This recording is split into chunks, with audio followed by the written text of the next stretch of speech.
सभी साथियों को नमस्कार, जय हिंद। संकल्प परिवार में आप सभी का हार्दिक स्वागत है। और आज हम जिला दर्शन के अंतर्गत एक नए जिले की बात करेंगे। उदयपुर संभाग के अंतर्गत हम बांसवाड़ा को प्रारंभ कर रहे हैं।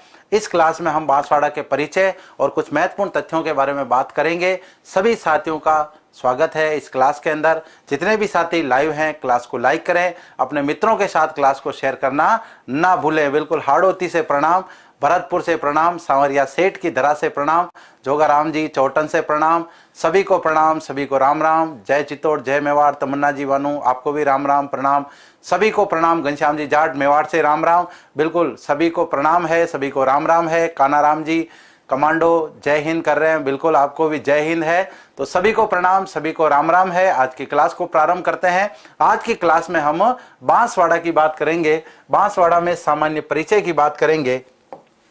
सबसे पहले हम बात करते हैं शुभंकर के बारे में। जिले का शुभंकर क्या है, एग्जाम की दृष्टि से इंपॉर्टेंट है। यहाँ पर बात करते हैं हम जल पीपी जो है यहाँ का शुभंकर है। परिवहन कोड की बात करें RJ03 यहाँ का परिवहन कोड है।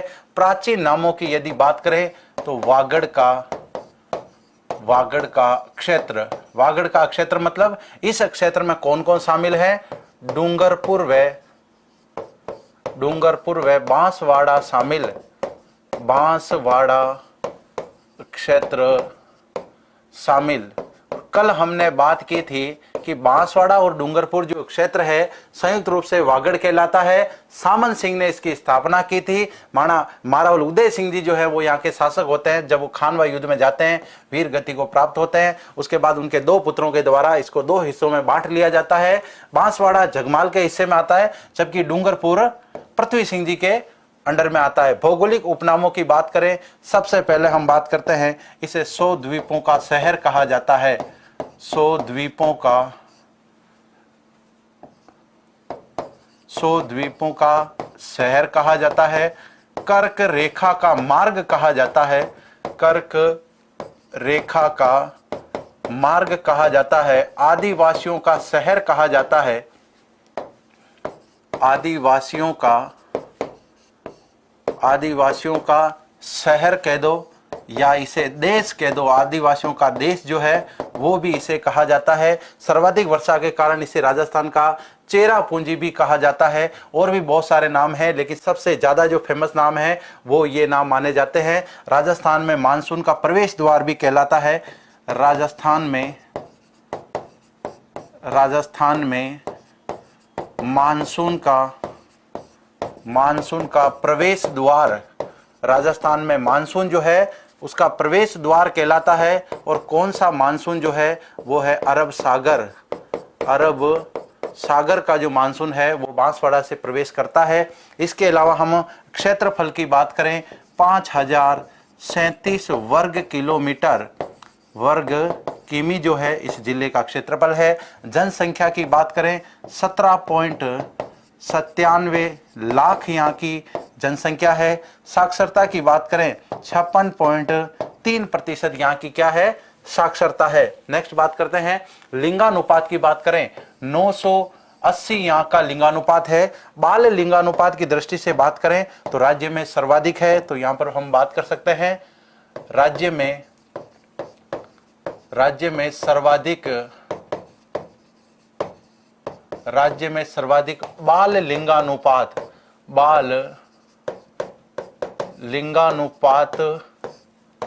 वाला जिला।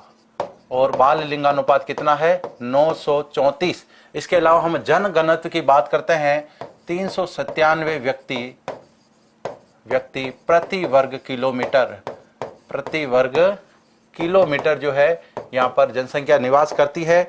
तहसीलों की हम यहाँ पर बात करते हैं, 5 तहसीलें इसमें प्रमुख रूप से है। इसमें है घाटोल, इसमें है गढ़ी, इसमें है बांसवाड़ा, इसमें है बागीदोरा और इसमें है कुशलगढ़। तो यहाँ पर हम प्रारंभ करते हैं तहसीलों में। सबसे पहले घाटोल, इसके बाद में है गढ़ी, उसके बाद में बांसवाड़ा, उसके बाद में बागीदोरा और इसी के साथ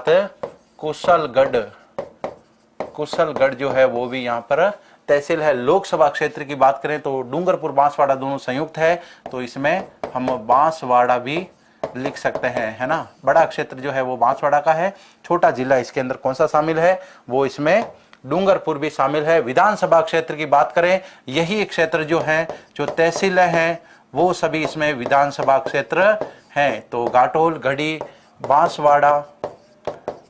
बांसवाड़ा, इसके अलावा बागीदोरा और इसके बाद में है कुशलगढ़। यहाँ पर नेक्स्ट हम बात करते हैं पड़ोसी जिलों के बारे में। देखो, सीमावर्ती जिलों में, पड़ोसी जिलों में थोड़ा सा अंतर है। पड़ोसी मतलब जो नज़दीक जिले हैं उसके अंदर एक तो है डूंगरपुर और इसके अलावा उदयपुर और प्रतापगढ़, ये जो हैं इसके निकट स्थित जिले हैं, जिनको हम पड़ोसी जिले भी कह सकते हैं, प्रतापगढ़। इसके अलावा पड़ोसी राज्यों की बात करें तो 2 इसके पड़ोसी राज्य हैं। उसमें कौन कौन से हैं? पहला है गुजरात व मध्य प्रदेश, वो इसके क्या हैं? पड़ोसी राज्य है। 2 राज्यों के साथ सीमा लगने वाला ये जिला है। इसके अलावा हम यदि बात करें, राजस्थान में 4 कुल ऐसे जिले हैं जिनकी सीमा 1 से अधिक राज्यों के साथ लगती है। ऐसे बहुत सारे फैक्ट जो है हम राजस्थान के सामान्य परिचय के अंतर्गत पढ़ते हैं। उसमें एक जिला आता है धौलपुर, उसकी सीमा मध्य प्रदेश और उत्तर प्रदेश के साथ लगती है। उसके बाद भरतपुर की बात करें, उसकी सीमा हरियाणा के और उत्तर प्रदेश के साथ लगती है। जबकि हनुमानगढ़ की बात करें, उसकी सीमा हरियाणा और पंजाब के साथ लगती है। इस प्रकार से 2-2 राज्यों के साथ सीमा बनाने वाले जिलों में ये जिला भी शामिल है। जबकि हम बात करें कि गंगानगर और बाड़मेर ऐसे जिले हैं जिनकी सीमा किसी देश के साथ भी लगती है, किसी राज्य के साथ भी लगती है, तो उनकी सीमा एक राज्य के साथ ही लगती है। जबकि ऐसे प्रश्न जब आ जाए, 1 से अधिक राज्यों के साथ सीमा लगने वाले जिलों की संख्या क्या है? 4 जिले हैं, जिसमें हमने एक जिले की बात की, बांसवाड़ा भी उनमें शामिल है, जो कि गुजरात और मध्य प्रदेश के साथ सीमा बनाता है। इसके बाद में हम नेक्स्ट बात करते हैं, जिलों के हिसाब से हम देखें किस किस की सीमा इसके साथ लगती है। तो इसमें बांसवाड़ा जो ये जिला है, इसकी सीमा किस किस के साथ लगती है? तो एक तो जिला हो गया डूंगरपुर, दूसरा हो गया उदयपुर और तीसरा हो गया प्रतापगढ़। ये इसके क्या है? पड़ोसी जिले हैं। तो इसके 3 पड़ोसी जिले हो गए। इसके बाद में हम नेक्स्ट बात करते हैं, यहाँ पर जैसे कर्क रेखा भी गुजरती है, कर्क रेखा की भी हम बात कर सकते हैं।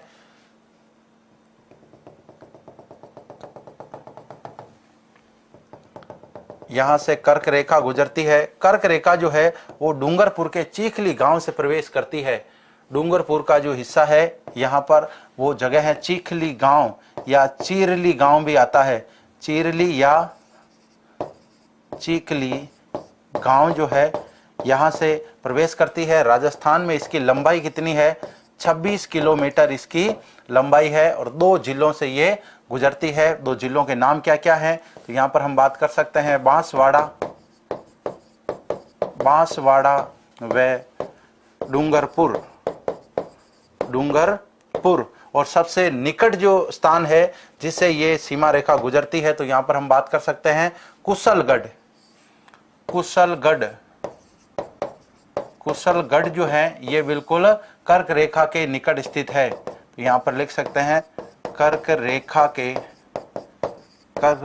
के निकट स्थित। तो ये कर्क रेखा से संबंधित, क्योंकि कर्क रेखा जो है वो जलवायु को भी 2 भागों में डिवाइड करती है। ऊपर शीतोष्ण जलवायु है, नीचे उष्ण जलवायु है। दोनों को मिला के शीत प्लस उष्ण, शीतोष्ण कटिबंध जो है वो इसमें शामिल हो जाता है।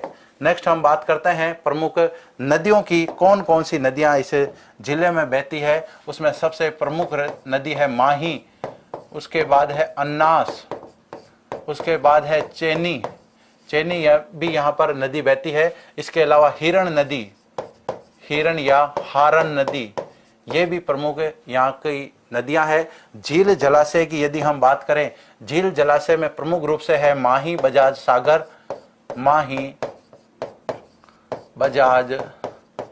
सागर, कागदी पिकअप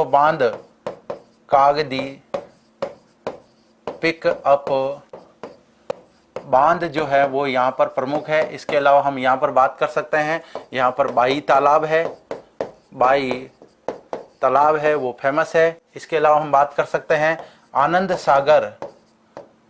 आनंद सागर यहाँ पर एक प्रमुख जगह पड़ती है। माही बजाज सागर की बात की, कागदी पिकअप बांध की, बाई तालाब की। अभी यहाँ पर हम आंखलाई तालाब की भी बात करेंगे आगे। परिवहन की हम यहाँ पर बात करते हैं। परिवहन जो है, परिवहन कौन कौन से हैं जो इस जिले से गुजरते हैं। यहाँ पर कोई हवाई अड्डा नहीं है। रेल मार्ग की यदि हम बात करें तो यहाँ पर रेल मार्ग प्रस्तावित है या निर्माणाधीन है। अब राजस्थान में एकमात्र ऐसा जिला बच गया केवल प्रतापगढ़ जहाँ से कोई रेल मार्ग नहीं गुजरता है। अब इस रेल मार्ग को जो है वो रतलाम वाले रेल मार्ग से जोड़ा जा रहा है, तो वहाँ पर काम चल रहा है। अभी यहाँ पर ट्रेन नहीं चलती है। राष्ट्रीय राजमार्ग की हम यहाँ पर बात करेंगे।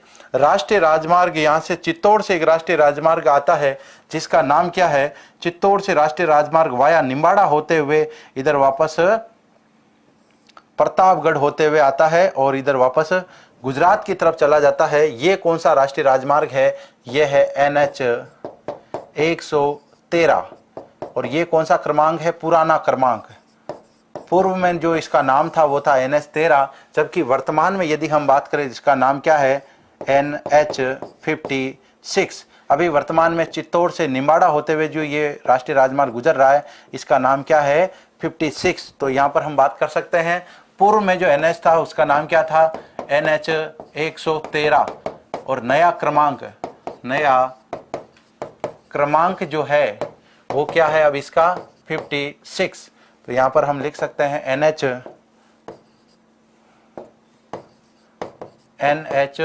56। इसके अलावा मिट्टियों की यदि हम बात करें तो जिले में प्रमुख रूप से काली व लोमी या हम कह सकते हैं लेटेराइट मिट्टी जो है वो इस जिले में पाई जाती है। जलवायु की यदि हम बात करें तो अति आर्द्र प्रकार की जलवायु जो है वो जिले में पाई जाती है। अति आर्द्र प्रकार की जलवायु या फिर हम इसे कह सकते हैं शीतोष्ण प्लस उष्ण। तो शीत प्लस उष्ण बराबर शीतोष्ण जो है वो एक प्रकार की यहाँ पर जलवायु पाई जाएगी। वनस्पति में यदि हम बात करेंगे तो प्रमुख रूप से सागवान के वन मिलते हैं। यहाँ पर सागवान के वन जो है वो यहाँ पर मिलते हैं। और इसी के अलावा यहाँ पर जो वृक्षों में बात करें हम तो तेंदु पत्ता और किस पेड़ से प्राप्त होता है, टिमरू वाले पेड़ से यहाँ पर प्राप्त होता है। अन्यथा यहाँ पर महुआ की बात करें, बांस के वृक्षों की भी यहाँ पर अधिकता है। बांस के वन, तो बांस के वृक्षों की अधिकता के कारण भी इस क्षेत्र को हम बांसवाड़ा के नाम से जानते हैं। बिल्कुल है ना। कांस्टेबल की तैयारी करने वाले सभी साथी कमेंट करेंगे बिल्कुल अब तो तैयार हो जाइए आप, क्योंकि एग्जाम कभी भी हो सकता है। जब नोटिफिकेशन आ चुका है तो हमें अपनी तैयारी को मजबूत करना चाहिए और ये क्लास आप सभी साथियों के लिए रामबाण साबित होगी। सभी साथी क्लास को लाइक करें, अपने मित्रों के साथ शेयर जरूर करें। तेंदु पत्ते की यहाँ पर हम बात करेंगे। बिल्कुल यहाँ पर वर्षा की जो बात आ रही है, वर्षा की हम बात कर लेते हैं। वर्षा कितनी होती है यहाँ पर वर्षा, तो वर्षा जो है जनरली 90 से लेकर 120 सेमी यहाँ पर वर्षा होती है। राजस्थान का ऐसा दूसरा जिला है जिसमें सबसे ज्यादा वर्षा होती है। झालावाड़ में राजस्थान में सबसे वर्षा होती है, जबकि ये दूसरे नंबर पे ऐसा जिला आता है जिसमें सर्वाधिक वर्षा होती है। बिल्कुल क्लियर सभी साथियों को? हाँ जी, तो यहां तक तो हमने बात कर ली। राष्ट्रीय राजमार्ग की भी हमने बात कर ली। अब हम इस मैप के माध्यम से बात करते हैं, मैप के माध्यम से क्या क्या प्रश्न हमारे बन सकते हैं। इसके अलावा हम बात करते हैं घाटोल में, तो यहाँ पर गोपेश्वर महादेव का मंदिर स्थित है। गोपेश्वर महादेव मंदिर यहाँ पर स्थित है। मेला भी यहाँ पर लगता है। इसके अलावा हम बात करें बांसवाड़ा की, बांसवाड़ा बहुत सारे ऐसे फैक्ट हैं जो हम अन्य महत्वपूर्ण तथ्यों में लेंगे। बागीधोरा यहाँ पर एक तहसील है, गड्डी भी यहाँ पर तहसील है, घाटोल भी है, कुशलगढ़ है और यही कुशलगढ़ जिसमें एक जगह पड़ती है बोरकुंड और वहीं पर क्या है माही बजाज सागर जो है वो बांध बना हुआ है। और ये मैप है कौन से जिले का, ये मैप है बांसवाड़ा जिले का। अब इसमें ऐसे बहुत सारे स्थल हैं, जैसे बागीधोरा में आनंदपुरा भूकिया है जो कि सोना उत्खनन के लिए जाना जाता है। इसके अलावा और भी बहुत सारे स्थान हैं जिनके बारे में हम बात करेंगे आगे। नेक्स्ट बात करते हैं हम हरिदेव जी जोशी के बारे में, चूंकि एग्जाम में बहुत ज़्यादा इंपॉर्टेंस रखते हैं, बहुत सारे प्रश्न इनसे संबंधित पूछे जाते हैं। तो यहाँ पर हम बात करते हैं हरिदेव जी जोशी से संबंधित हमारे एग्जाम में क्या प्रश्न बन सकते हैं। तो इनसे संबंधित इनका जन्म कई बार पूछ लिया जाता है। इनका जन्म कहाँ पर हुआ था, तो खांदू ग्राम के अंदर इनका जन्म हुआ था, और ये वही खांदू ग्राम जहाँ से माही नदी राजस्थान में प्रवेश करती है। इनके बारे में ऐसा कहा जाता है लगातार 10 बार विधायक बनने वाले नेता। आप सभी साथी कमेंट करेंगे मुख्यमंत्री कितनी बार रहे, ये राजस्थान के मुख्यमंत्री कितनी बार रहे हैं, कमेंट करें सभी साथी। तो यहाँ पर हम बात कर रहे हैं राजस्थान के मुख्यमंत्री कितनी बार रहते हैं। इसके अलावा हम बात करते हैं 1987 की, जब इन्होंने संभागीय व्यवस्था को क्या किया था, पुनः प्रारंभ किया था। संभागीय व्यवस्था को पुनः प्रारंभ किया। और इसी के साथ में छठा संभाग किसको बनाया, छठा संभाग बना दिया था अजमेर को। इससे पहले 1962 में मोहनलाल सुखाड़िया सरकार ने संभागीय व्यवस्था को समाप्त कर दिया था।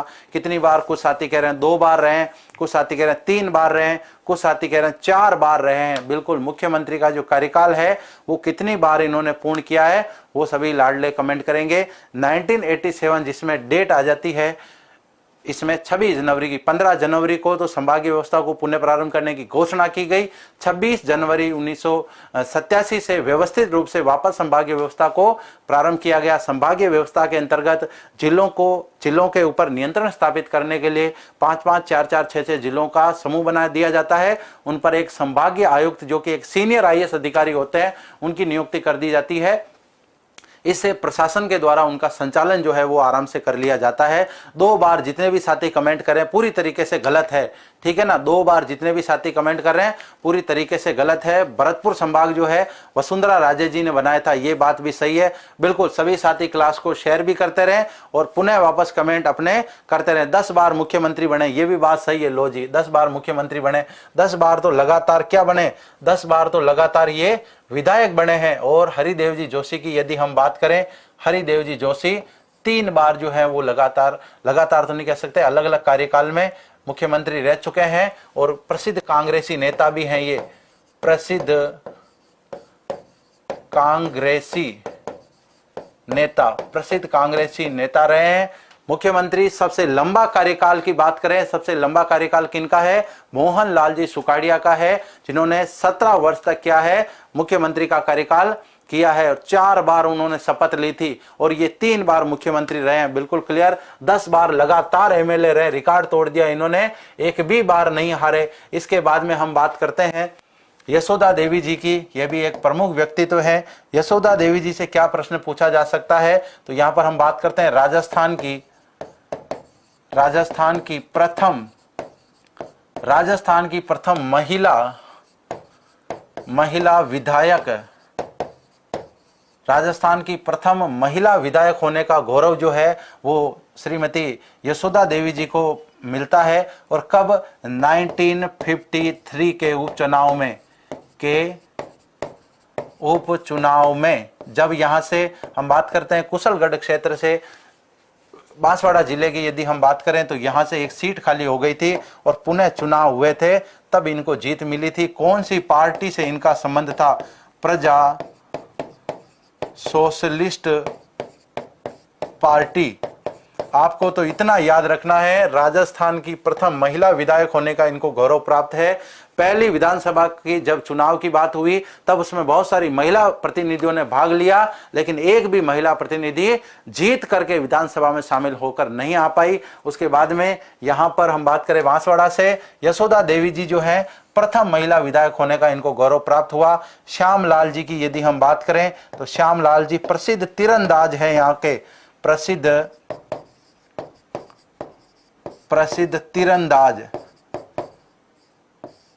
तीरंदाज हैं और इनको 1991 के अंदर अर्जुन पुरस्कार मिला।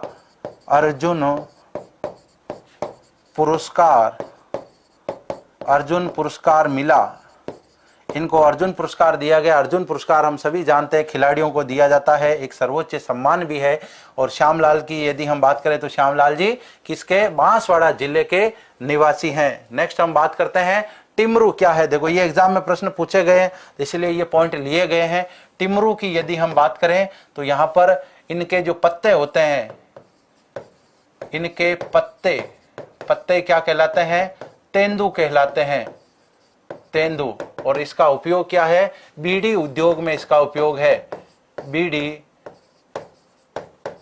उद्योग में उपयोग, इसका मतलब बीड़ी बनती है। इसे एग्जाम में प्रश्न पूछा गया है कि तेंदू पत्ते का उपयोग किसमें किया जाता है, कौन से उद्योग में किया जाता है। तो भाई जो टिमरू है ना, खाने का एक फल भी होता है। इस पेड़ के जो पौधे लगते हैं उनको, मतलब इस पेड़ के जो पत्ते लगते हैं उनको तेंदू कहा जाता है। और तेंदू जो है बीड़ी उद्योग में शामिल किए जाते हैं। इसके अलावा हलमा की बात करें, हलमा क्या है। देखो एग्जाम में सीधे प्रश्न ऐसे ही आ जाते हैं, हलमा क्या है, टिमरू क्या है। तो हलमा की यदि हम बात करें तो हलमा आदिवासी क्षेत्र में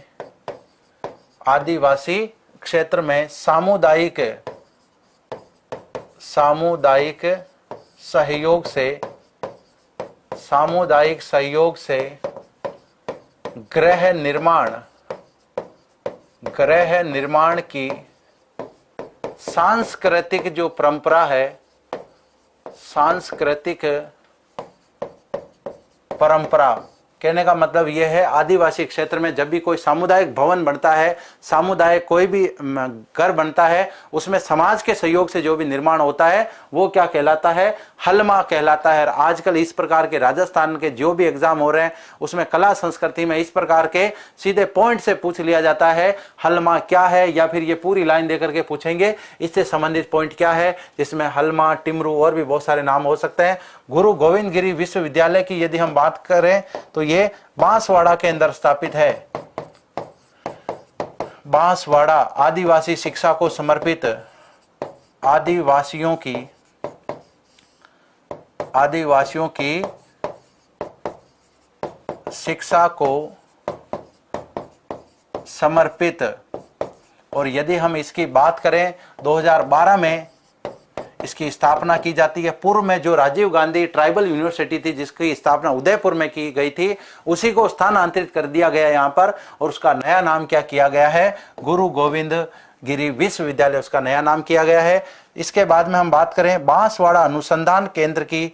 बांसवाड़ा अनुसंधान केंद्र जो है इसने विशेष रूप से मक्के की फसलों, मक्के की जो किस्म है वो विकसित की है, मक्के की किस्म। और एग्जाम में प्रश्न पूछा जा चुका है मक्के की किस्में, उसमें कौन कौन से नाम है, माही,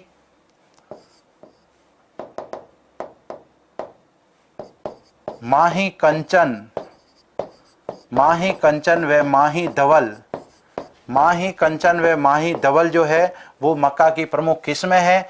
क्या विशेषता है इनकी, तो ये 12 मासी पौधा है, 12 महीने से आप मक्के प्राप्त कर सकते हो। तो यहाँ पर हम बात कर सकते हैं 12 मासी पौधा या फसल कह सकते हैं हम।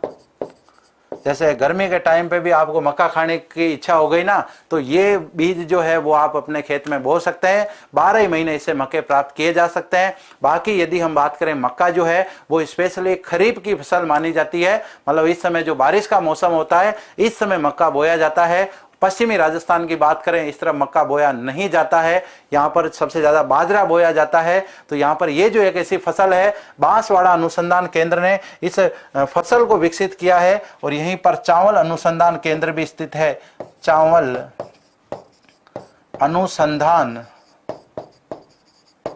अनुसंधान केंद्र जो है वो भी चावल की किस्मों के ऊपर क्या कर रहे हैं, रिसर्च कर रहे हैं। एग्जाम में प्रश्न पूछा गया है माही कंचन और माही धवल, जो कि मक्का की दो प्रमुख संकर बीज की किस्में हैं, मतलब इनको क्या विकसित किया गया, नेचुरल नहीं है, किस अनुसंधान केंद्र द्वारा इनको विकसित किया गया है, प्रश्न आ चुका है पहले परीक्षा में। तो यहां पर प्रश्न जो है वो मक्के की किस्मों से संबंधित है, बांसवाड़ा कृषि अनुसंधान केंद्र से संबंधित है। नेक्स्ट हम बात करते हैं कड़कनाथ योजना क्या है। कड़कनाथ योजना जो है इसको लेकर प्रश्न आ जाता है। तो यहां पर हम बात करें पहले मुर्गी पालन से संबंधित है, ये मुर्गी पालन से संबंधित एग्जाम में सीधा प्रश्न आ जाता है कि कड़कनाथ योजना का संबंध किससे है, और इसी जिले से ये प्रारंभ की गई थी। तो मुर्गी पालन से इनका संबंध है, अर्थात मुर्गी पालन से याद आया कि यहां पर देसी मुर्गियां सर्वाधिक पाई जाती है,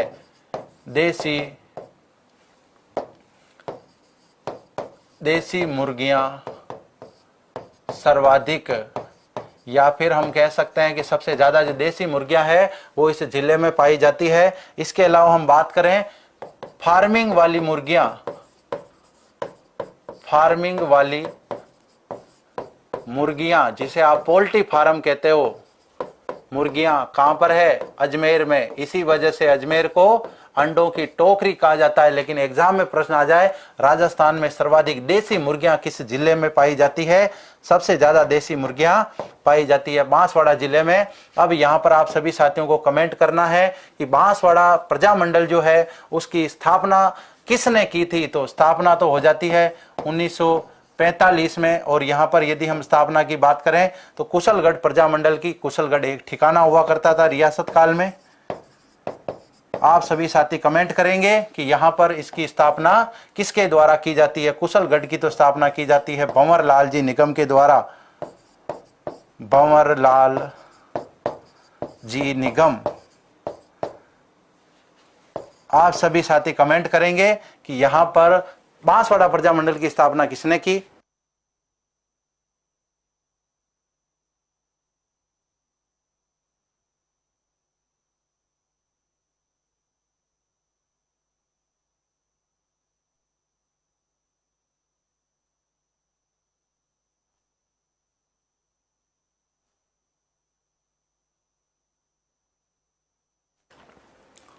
हाँ जी, तो क्या कमेंट आ रहा है देखें। बांसवाड़ा गोकुल भाई भट्ट, गोकुल भाई भट्ट का संबंध बांसवाड़ा से नहीं है। हाँ जी, और कमेंट करें देखें। दिनेश सिंह जी कूड़ा मलानी से प्रणाम कर रहे हैं, आपको प्रणाम, राम राम।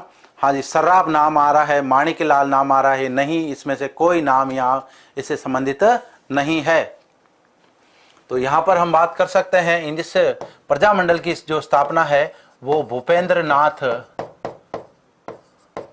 नाथ त्रिवेदी और हरिदेव जोशी जो हैं वो इसकी स्थापना करते हैं। चलो, कुशलगढ़ प्रजामंडल की स्थापना कब होती है ये आप सभी साथी बता दें। प्रजामंडल आंदोलन जो है उसके द्वारा उत्तरदायी शासन की क्या की गई है, डिमांड की गई है। कुशलगढ़ की हम बात करें, ये एक ठिकाना हुआ करता था कुशलगढ़।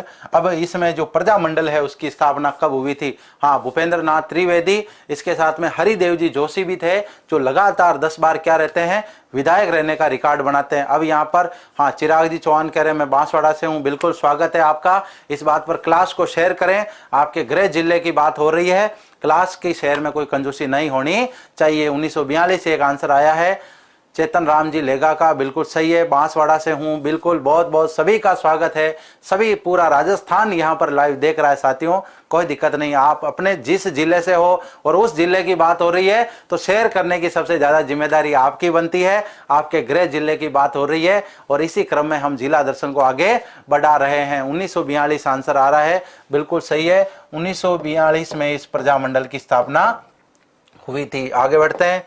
नेक्स्ट, परमाणु ऊर्जा संयंत्र की बात करते हैं। राजस्थान में प्रथम परमाणु ऊर्जा संयंत्र जो है वो कहां पर स्थापित किया गया है, तो ये है राज्य का दूसरा और क्या है, प्रस्तावित है, ये प्रस्तावित, और कितने 660 प्लस 660 मेगावाट यहां से बिजली प्राप्त की जाएगी। राज्य का दूसरा परमाणु ऊर्जा संयंत्र जो है वो बांसवाड़ा में प्रस्तावित है और 660 प्लस 660 की 2 इकाइयां यहां पर लगाई जाएगी। प्रथम कहां पर है? प्रथम, तो प्रथम कहां पर है? रावत भाटा के अंदर, रावत भाटा के अंदर प्रथम है। माही बजाज सागर की हम बात करते हैं। माही बजाज सागर जो है किस नदी पर है? माही नदी पर बना हुआ है माही बजाज सागर, और जमनालाल जी बजाज के नाम पर इसका नाम क्या पड़ा है? बजाज सागर नाम इसका पड़ा है। राज्य का सबसे लंबा बांध है ये, राज्य का सबसे लंबा बांध इसे माना जाता है, और इसकी लंबाई जो कितनी है? 3109 मीटर है, या इसको आप 3.1 किलोमीटर भी कह सकते हैं। तो ये इससे संबंधित एक इंपॉर्टेंट फैक्ट हुआ। कल हमने माही नदी के बारे में पूरी जानकारी ले ली थी। माही बजाज सागर के बाद में कागदी पिकअप बांध आ जाता है। यहीं से 2 नहरें निकाली गई है। एक नहर का नाम है आनंदपुरी नहर, और दूसरी का नाम है भीखाबाई सागवाड़ा नहर, भीखाबाई सागवाड़ा नहर। और ये किस पर है? ये भी माही नदी पर है, माही नदी। एग्जाम में सीधा प्रश्न तो यही बनता है। इसके अलावा हम बात करते हैं डाईलाब झील के बारे में, बाई तालाब के बारे में। ये भी एग्जाम में बिल्कुल बहुत ही इंपॉर्टेंट फैक्ट हैं, बिल्कुल क्लियर है। हाँ जी, क्या कमेंट आ रहे हैं? माही बजाज सागर माही नदी पर है। राणा प्रताप सागर जो है वो तो चंबल नदी के ऊपर है, वहीं पर हम बात करते हैं। बिल्कुल आज लाइव जो है बिल्कुल लाडले सही संख्या में चल रहे हैं। शेयर करो एक बार क्लास को। और गायत्री देवी भी पहली महिला विधायक हैं। लो जी, ये गायत्री देवी की बात कर रहे हैं। गायत्री देवी जी जो है, गायत्री देवी जी प्रथम महिला विधायक नहीं है, लोकसभा सदस्य हैं वो, और लोकसभा सदस्य हैं। और कहां से उनको लोकसभा सदस्य? जयपुर से उनको निर्वाचित किया गया था। तो बिल्कुल यहां पर करेक्ट है। हाँ, इस फैक्ट को आप क्लियर करें साथियों।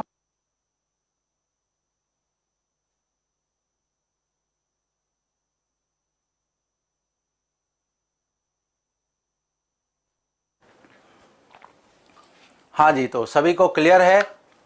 अब यहां पर हम बात करते हैं, यहां पर एक डाईलाब क्या है? तालाब है, डाईलाब झील है। ये झील किसके लिए प्रसिद्ध है? कमल के फूल बहुत हैं इसके अंदर, कमल के फूल बहुतायत में पाए जाते हैं। एग्जाम में प्रश्न आया हुआ है, राजस्थान में कमल के फूल के लिए कौन सी झील जानी जाती है? डाईलाब झील मोस्ट इंपोर्टेंट है। बाई तालाब की बात करें, इसके किनारे एक कल्प वृक्ष है, किनारे प्राचीन कल्प वृक्ष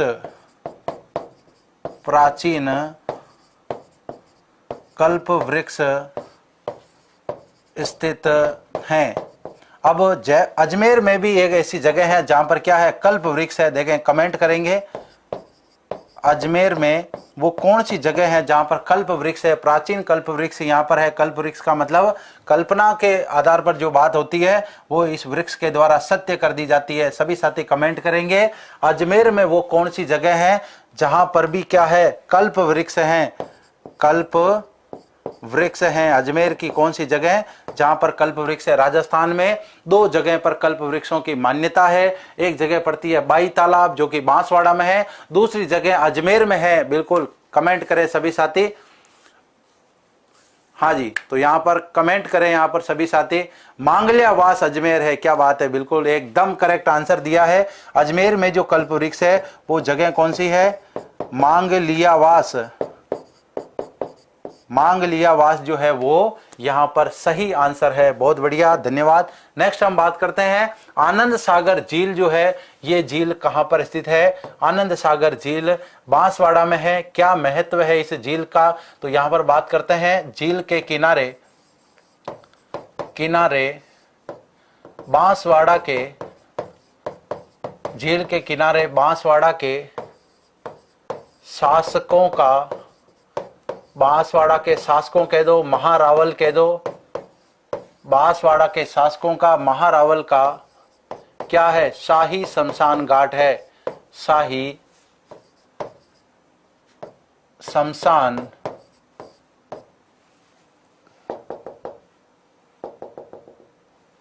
शाही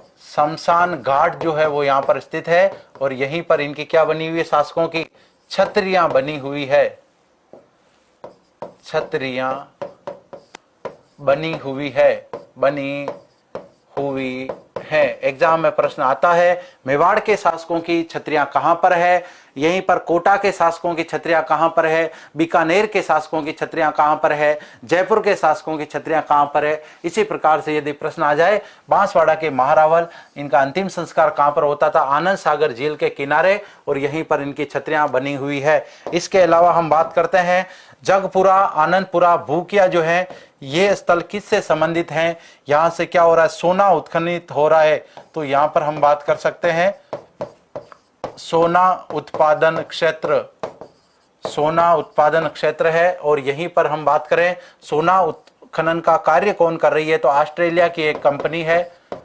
ऑस्ट्रेलिया, और यहां की कंपनी है, कंपनी का क्या नाम है, कंपनी एग्जाम में प्रश्न पूछा जा सकता है, कंपनी का नाम है Indo gold, Indo gold company. और इसके अलावा यदि हम बात करें दबोचा और संजेला, तो यहां पर नवीन स्वर्ण भंडार प्राप्त हुए हैं, नवीन स्वर्ण भंडार, नवीन स्वर्ण भंडार प्राप्त। तो यहां पर भी भविष्य में सोना उत्पादन की क्या है, संभावना बढ़ गई है। इसके अलावा हम बात करते हैं, इसके अलावा कालाखूड़, लीलवानी, तलवाड़ा और नरड़िया, ये जो जगह है ये किससे संबंधित है, ये मैग्नीज उत्पादन क्षेत्र है, मैग्नीज, मैग्नीज उत्पादन क्षेत्र, या फिर हम कह सकते हैं मैग्नीज की खाने यहां पर है। और कमलपुरा की बात करें तो यहां पर यूरेनियम के भंडार मिले हैं, यूरेनियम, यूरेनियम के भंडार, तो यहां से यूरेनियम के भंडार मिले।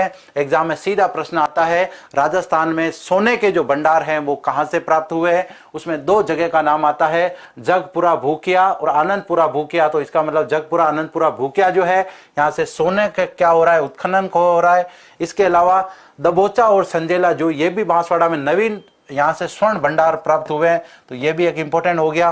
कालाखूड़, लीलवानी, तलवाड़ा, नरड़िया जो है ये मैग्नीज उत्पादन क्षेत्र हैं, यहाँ से मैग्नीज हो रहा है। और मैग्नीज जो है उसके उत्पादन में बांसवाड़ा जिला जो है वो अग्रणी माना जाता है। तो यहाँ तक क्लियर सभी को। गेप सागर झील कहाँ पर है, लो जी ये कमेंट आ रहा है, गेप सागर झील कहाँ पर है, दुर्गा राम जी बाड़मेर से पूछ रहे हैं।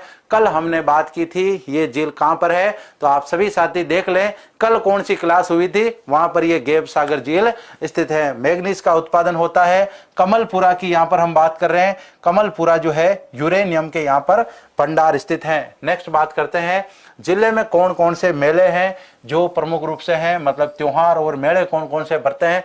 कल्ला जी का मेला, कल्ला जी की यदि हम बात करें, कल्ला जी के जिले में 100 से अधिक मंदिर हैं, इनके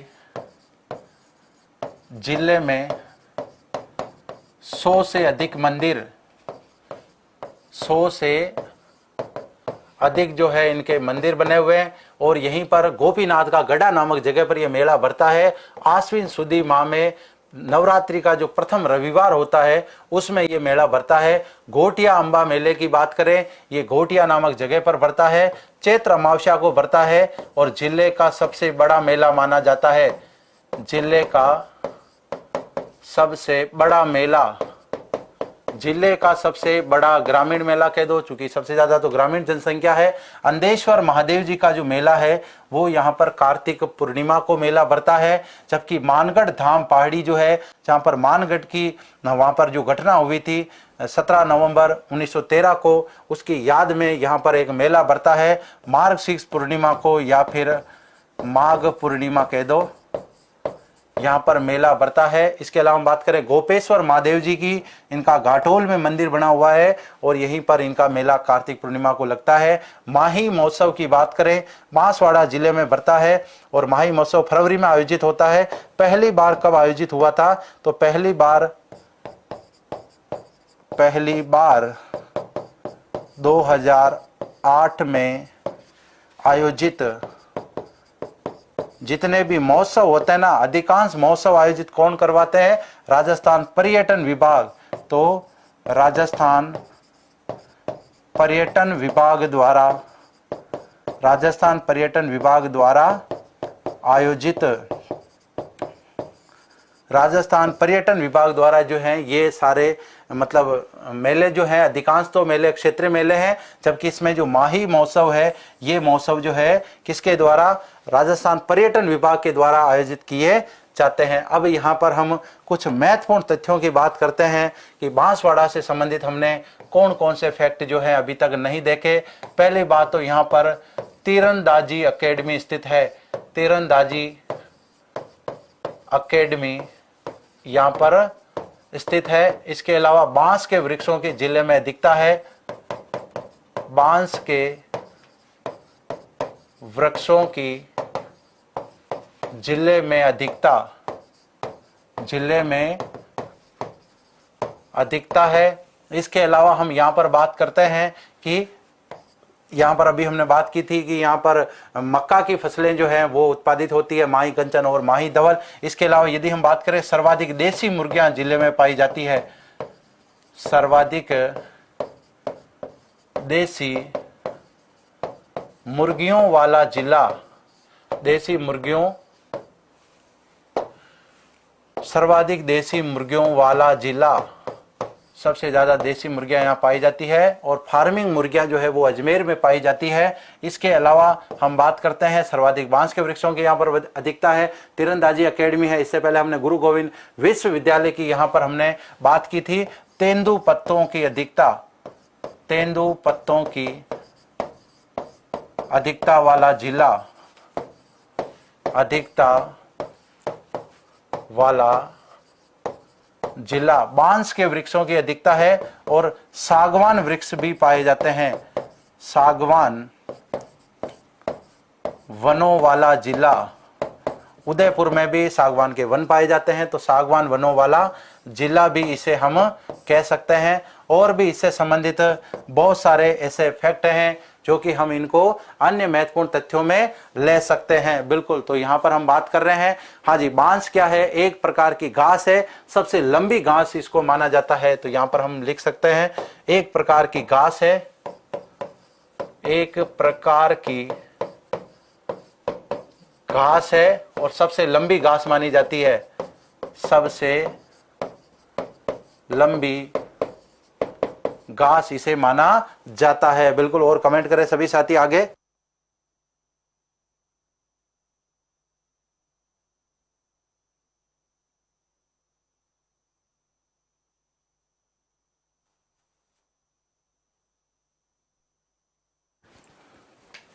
आदिवासियों का सोना कहते हैं बांस को, बिल्कुल सही है, हरा सोना भी कहते हैं। इसके अलावा हम बात करते हैं जिले में एक जगह है जिसका नाम है बोरकुंड, और ये बोरकुंड क्या है, राजस्थान का सबसे दक्षिणतम बिंदु है, राजस्थान का दक्षिणतम बिंदु ये माना जाता है। और ये जगह कहाँ पर पड़ती है, तो ये 23°03' जो है उत्तरी अक्षांश में ये जगह पड़ती है। अब यहाँ तक हमने लगभग बांसवाड़ा से संबंधित सारी बात की है। कुशलगढ़ की ओर बात कर लेते हैं या फिर बोरकुंड की ही बात कर लेते हैं। ये बोरकुंड जो है यहीं पर माई बजार सागर स्थित है और ये राज्य का सबसे छोटा नगर है, राज्य का सबसे छोटा नगर जो है वो ये माना जाता है। तो ये सारी इतनी जानकारी जो थी हमने बांसवाड़ा जिला दर्शन के संदर्भ में परिचय और सामान्य जानकारी से संबंधित ली। एक बार रिवाइज करते हैं आज हमने क्या क्या पढ़ा है, देखें।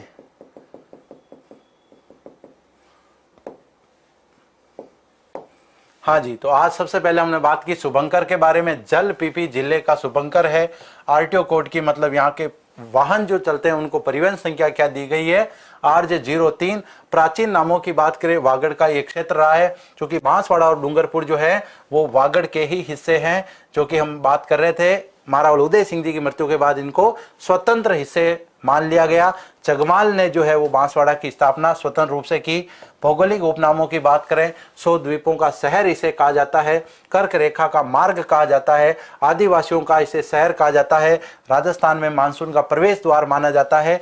क्षेत्रफल है इसका 5037 वर्ग किलोमीटर। जनसंख्या यहाँ पर 17.97 लाख है। साक्षरता की बात करें तो 56.3% यहाँ पर साक्षरता है। लिंगानुपात की बात करें 980, जबकि कल हमने डूंगरपुर की जब बात की थी उसमें 994 लिंगानुपात था, जबकि सर्वाधिक जो बाल लिंगानुपात की बात है और ये 2011 का आंकड़ा है भाई साथियों।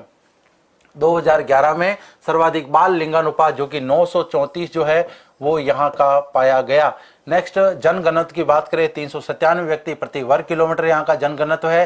तहसीलों में 5 तहसीलें स्पेशल घाटोल, गढ़ी, बांसवाड़ा, बागीधोरा और कुशलगढ़ है। लोकसभा क्षेत्र की बात करें बांसवाड़ा और डूंगरपुर लोकसभा क्षेत्र है। विधानसभा क्षेत्र की बात करें उसमें घाटोल, गढ़ी, बांसवाड़ा, बागीधोरा और कुशलगढ़ शामिल है। पड़ोसी जिलों में 3 जिले इसके पड़ोसी है, पास में स्थित हैं, डूंगरपुर, उदयपुर और प्रतापगढ़। पड़ोसी राज्य में 2 राज्य हैं जिसमें गुजरात और मध्य प्रदेश शामिल है। इसके अलावा हम बात करें कुशलगढ़ की, अभी हम बात कर रहे थे, ये कर्क रेखा के सबसे निकट स्थित है। कर्क रेखा की राजस्थान में लंबाई 26 किलोमीटर है।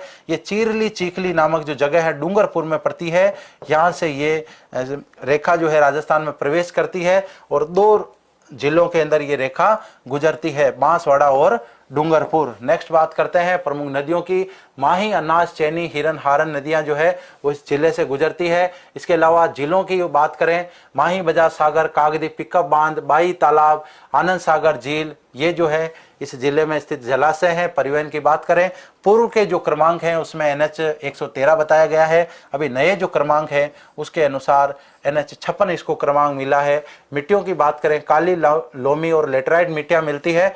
मक्का उत्पादन के लिए उपयुक्त मानी जाती है। मक्का उत्पादन के लिए उपयुक्त, मक्का उत्पादन के लिए उपयुक्त मानी जाती है। जलवायु में अति आर्द्र प्रकार की जलवायु यहाँ पर पाई जाती है। वनस्पति में बांस के वनों की अधिकता है। सागवान के वन भी पाए जाते हैं। तेंदु पत्ता यहाँ पर स्पेशली मिलता है जो बीड़ी उद्योग में उपयोग में लिया जाता है।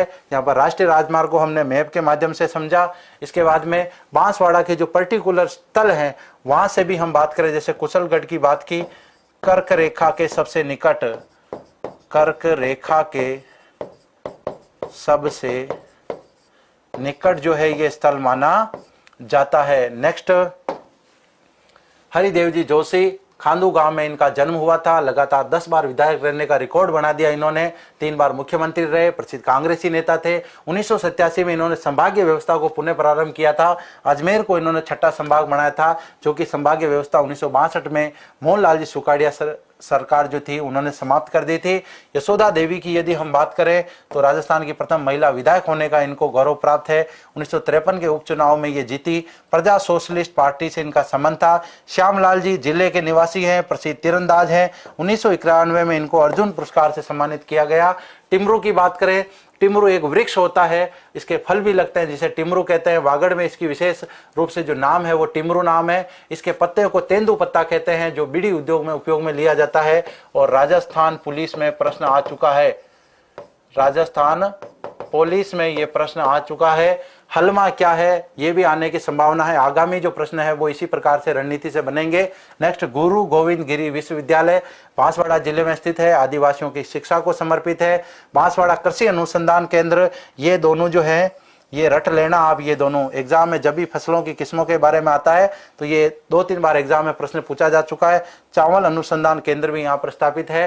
कड़कनाथ योजना जो है मुर्गी पालन से संबंधित है, इस जिले से प्रारंभ हुई थी। सर्वाधिक देसी मुर्गियां इस जिले में पाई जाती है। फार्मिंग या पोल्ट्री फार्म वाली मुर्गियां अजमेर में, इसीलिए अजमेर को क्या कहा जाता है, अंडों की टोकरी कहा जाता है। अंडों की टोकरी, डोकरी मत कर देना है ना, अंडों की टोकरी। नेक्स्ट, प्रजामंडल की बात की हमने, बांसवाड़ा और कुशलगढ़ प्रजामंडल का संबंध जिले से है। नेक्स्ट, परमाणु ऊर्जा संयंत्र की बात की, राज्य का दूसरा यहाँ पर प्रस्तावित है। पहला रावत बाटा में है। 660 के 2 यहाँ पर इकाइयां लगाई जाएगी। माही बजाज सागर बांध की बात करें, माही नदी पर है। सबसे ज्यादा इंपोर्टेंट फैक्ट है, राज्य का सबसे लंबा है। लंबाई कितनी है ये भी याद रखनी है। कागदी पिकअप बांध, ये भी माही नदी पर है। माही बजाज सागर से जो पानी आता है उसको यहाँ पर पिकअप किया जाता है। इसके ऊपर 2 नहरें जो है सिंचाई परियोजना के लिए उपयोग में ली गई है। 2 नहरें निकाली गई है, आनंदपुरी और भीखाबाई सागवाड़ा। डाई लाभ जो झील है, यहाँ पर कमल के फूल सबसे ज्यादा पाए जाते हैं। बाई तालाब के किनारे प्राचीन कल्प वृक्ष है। राजस्थान में कल्प वृक्ष जो है वो 2 जगह है, एक तो बांसवाड़ा में है और दूसरा है अजमेर का मांगलियावास। नेक्स्ट आनंद सागर झील की बात करें, बांसवाड़ा में यहाँ पर शासकों के जो शासक है, जितने भी शासक है उनके अंत्येष्टि यहाँ पर जितने की हुई है वहां की यहाँ पर बनी हुई है छत्रियां। आनंदपुरा और जगपुरा जो है प्रमुख सोना उत्पादन के क्षेत्र माने जाते हैं। दबोचा संजेला हाल ही में यहाँ पर नवीन स्वर्ण भंडार प्राप्त हुए हैं। ऑस्ट्रेलिया की कंपनी इंडो गोल्ड जो कंपनी है वो यहाँ पर क्या कर रही है, वो यहाँ पर उत्खनन का कार्य कर रही है। काला खूड़, लीलवानी, तलवाड़ा और नरडिया जो है मैगजीन उत्पादन क्षेत्र हैं। जिले में सबसे ज्यादा मैगजीन उत्पादित होता है। और कमलपुरा जो है यहाँ से यूरेनियम के भंडार प्राप्त हुए हैं। इसके अलावा हम बात करें प्रमुख मेले के बारे में, कल्लाजी का मेला, घोटिया अंबा का मेला, अंधेश्वर मेला, मानगढ़ धाम का मेला, गोपेश्वर मेला और माही महोत्सव जिले में आयोजित होता है। अन्य महत्वपूर्ण तथ्यों में तीरंदाजी अकेडमी स्थापित है। बांस के वृक्षों की जिले में दिखता है। बांस एक प्रकार की घास होती है। सर्वाधिक देसी मुर्गियां जिले में पाई जाती है। यहाँ पर तेंदू पत्तों की दिखता है। सागवान के वन भी जिले में पाए जाते हैं। और बोरकुंड की बात की, राजस्थान का सबसे दक्षिणतम बिंदु है जो 23 डिग्री 3 मिनट उत्तरी अक्षांश जो है, उत्तरी अक्षांश जो है वो यहाँ पर स्थित है। और राज्य का ये सबसे छोटा नगर भी माना जाता है। इसी के साथ में आज की अपनी बांसवाड़ा जिला दर्शन की जो क्लास थी वो समाप्त होती है। जितने भी साथी क्लास में लाइव लेट जुड़े हैं सभी साथी क्लास को लाइक करना ना भूलें, शेयर करना भी ना भूलें। यूट्यूब पर नए हैं तो चैनल को सब्सक्राइब करें, टेलीग्राम चैनल को जरूर ज्वाइन करें। कल मिलते हैं एक नई क्लास में। बांसवाड़ा जिले के इतिहास की बात करेंगे, पर्यटन की बात करेंगे। कल की क्लास थोड़ी ज्यादा महत्वपूर्ण होने वाली है, इसलिए सभी साथी इस क्लास को आज ही नोट कर लें, बढ़िया इसका रिवीजन कर लें। उसके बाद में हम प्रश्नोत्तरी की बात करेंगे। तब तक के लिए अनुमति दीजिए। और भी आपके कोई प्रश्न है, कोई भी आपको डाउट है, इस वीडियो के कमेंट बॉक्स में बिल्कुल आप अपने विचार व्यक्त कर सकते हैं। सभी को जय हिंद, जय भारत।